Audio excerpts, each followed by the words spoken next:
Welcome back to Running Reb channel. Now we're down here at Reb's Creekside Garden.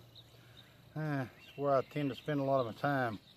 Hey, but it's rainy today, it's overcast, there's not a lot going on.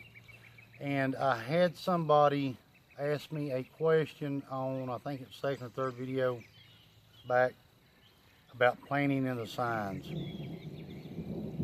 can hear the thunder rumbling, and I'm out here next to a truck bed full of chicken poop. But anyhow, this is where I like to come and think about things next to the garden. Planting in the signs. Okay. Some people go by them religiously in this part. I'm talking about they won't can, they won't get a haircut, they won't castrate or ban their livestock if the signs are in the wrong sign. And then there's other people that it's just old superstitious to. And I had one grandfather that went by the signs religiously. I'm talking about my grandmother wouldn't can if the signs weren't in the right moon phase. He wouldn't dare touch a seed if the sign was in the wrong moon phase. And my father took after that grandfather. Okay, so my father is a firm believer in the signs. My other grandfather, on the other hand, on my mother's side, if the ground was ready and it was dry and it was warm enough weather, I'm planting regardless. Now, to make a long story short, both men were able to provide food for their family. So there's a big argument on that. If you want to follow the lunar signs for your gardening planting, here's what you need to do. I'm not going to sit here and go in great detail on the signs and what they mean, because that is simply going to confuse you if nobody knows what I'm talking about. Trust me on this. Go to the Farmer's Almanac. Google it, Bing, whatever, Internet Explorer, Yahoo, whatever, and just search for 2017 gardening calendars. Okay? And it will give you a list of planting dates for the upcoming months. And you may have such, like in the Farmer's Almanac, it'll have, I don't know, April the 1st, do not plant, seeds tend to rot. Usually that means the signs are in the bowels. So what you need to do is get you a calendar that has the signs, the moon phases on the dates. Usually hardware stores, banks, things like that in this area give them out free every year. Now, I don't know what region you're in. I'm sure that the local bank in New York City ain't got that, but the local bank in Calhoun, Georgia does. So if you have to, order you one. And you match those dates up with the signs that's on the calendar from the Farmer's Almanac for that month. And it kind of gives you an understanding. But just to make things simple and easy, print off that Farmer's Almanac calendar. There's several almanacs out there, and each one of them is going to have pretty much the same dates. Well, they should have exactly the same dates for your planting guides. Print that off, hang it on your refrigerator, stick it on your wall, do whatever you need to do. I've got a copy of a calendar and a list inside my house, but I have a foolproof plan for planting in the signs. That right there is a tongue twister. And that is, I pick up the phone and call my father. Now, I can do this. Starting the 1st of April, I can do maybe a 3-minute video on the best planting days for that month according to the moon phases. And I'll be glad to do that. Or you can shoot me an email or private message me through YouTube, or leave me your email address and say, can you send me a list of the dates for April, May? I'll be happy to do that for you, as long as I don't get like 20,000 emails, and I don't think I'm going to get that many, but I'll be glad to help you out. We're doing some bee videos coming up in the next couple days. As soon as the storm clears out of here and I can get in my hives, I've got some that's I fed them too much sugar and sugar syrup, and now they're backing up, they're backfilling their comb, and I'm gonna go into detail about that later on in another video, probably in the next couple of days.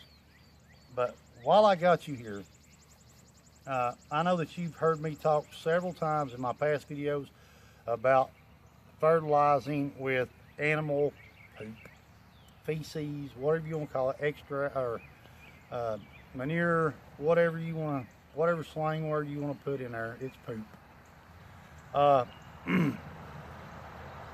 And I know a lot of people who are starting home gardens and raised beds and things of that nature, and they go, oh, I'm all organic. Hey, look, I'm not looking to pick a fight.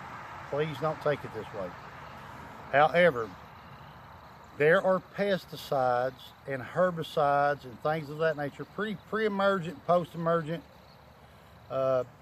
sprays that farmers in the outer areas use in their hay fields, and it is a broadleaf killer.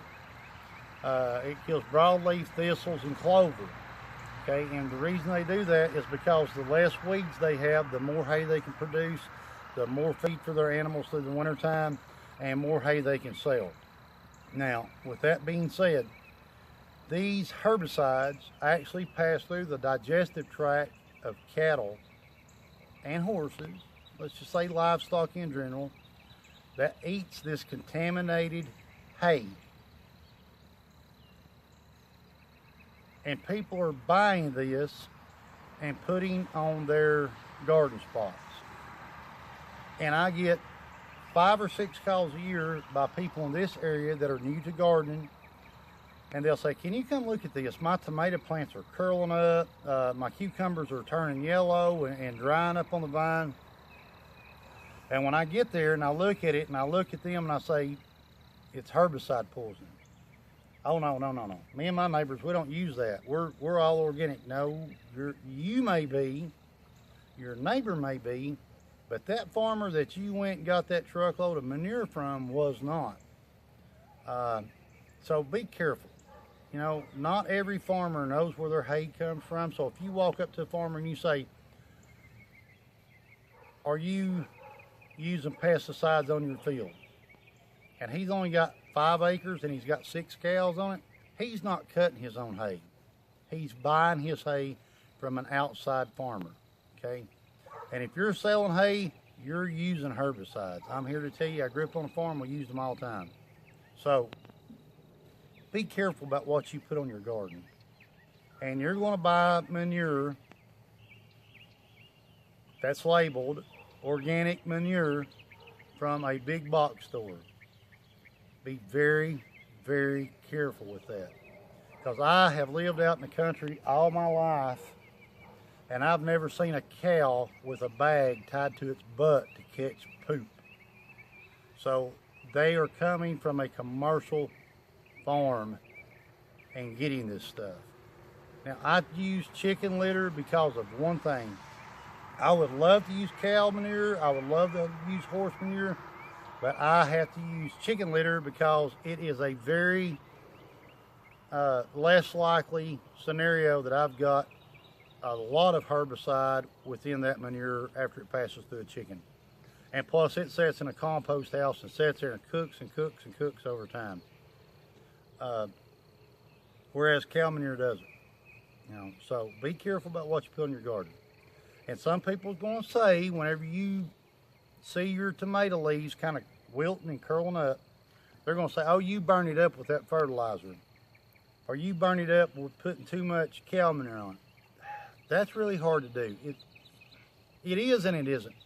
If you cut that manure into your soil, unless you just use a whole truckload like this over a very small area, no, it's not going to do it. Trust me. I've put a lot of chicken litter in my garden sometimes, and once you cut it into the soil and you kind of break it up and you let it set for a couple weeks or it rains on it, then you go out there and plant, you're pretty safe. But there's still that herbicide within that manure litter that you've got to really be careful about. So before you go bashing me on the organic, please understand, I'm speaking about something that I see all the time. There is not one field in this area that has not used herbicide on it. And I have got barns of poop and manure all around my place that I could go pick up. And I'm afraid to, because I know what is sprayed on these fields every year. And that grass is rolled up into hay, or the cows are grazed on it, and you know, it passes through them. One simple way to look at a chart that deals with this is go to I think it's Dow Ag Chemicals, and just click on their website, and it'll actually show you a poster of some of the chemicals that they use in a herbicide, and it plainly tells you can use that manure, compost from that manure, on things like corn, because corn now, they have got it so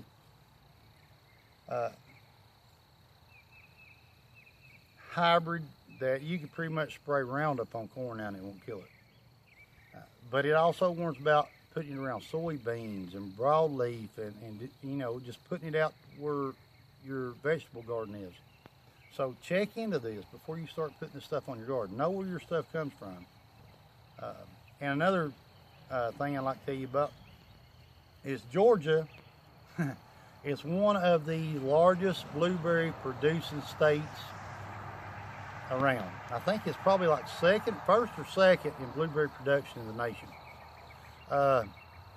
Buy your blueberries now, because the prices are fixing to go through the roof. This cold snap that we had in Georgia over the past 3 weeks has devastated the blueberry crop. So if you like blueberries, better buy them and put them in your freezer right now, because they're not going to be there in a couple weeks. Okay, prices are going to go up. But anyhow, that's the answer to 2 questions: planting in the signs and organic fertilizer. Unless you raise your own cattle and you raise your own hay, and that's the only manure you're putting on your garden, and you can tell exactly what that cow has ingested and passed through its digestive tract, and you've collected it and you've put it on your garden, then yeah, you know where it's coming from and what's in it. Otherwise, you don't know. Okay, so be careful when you're putting this stuff out, especially around broadleaf plants, because it will kill them if it is laced with that chemical. All right, for Runner Reb, that was just a quick little chat with you on compost and the signs. So hit like, subscribe, leave me a comment if you want I'll tell you what, at the end of this video, I'll leave a screenshot of next month's planting schedule on the good days and the bad days. And I'll stretch it out to where you can look at it real good, and if you have to freeze frame it, write down the good dates, that's it. But if you want a full copy of it, shoot me an email. For Runner Reb, I'm out of here, and I'm going to get out of the rain. So y'all have a blessed week. Thanks for watching.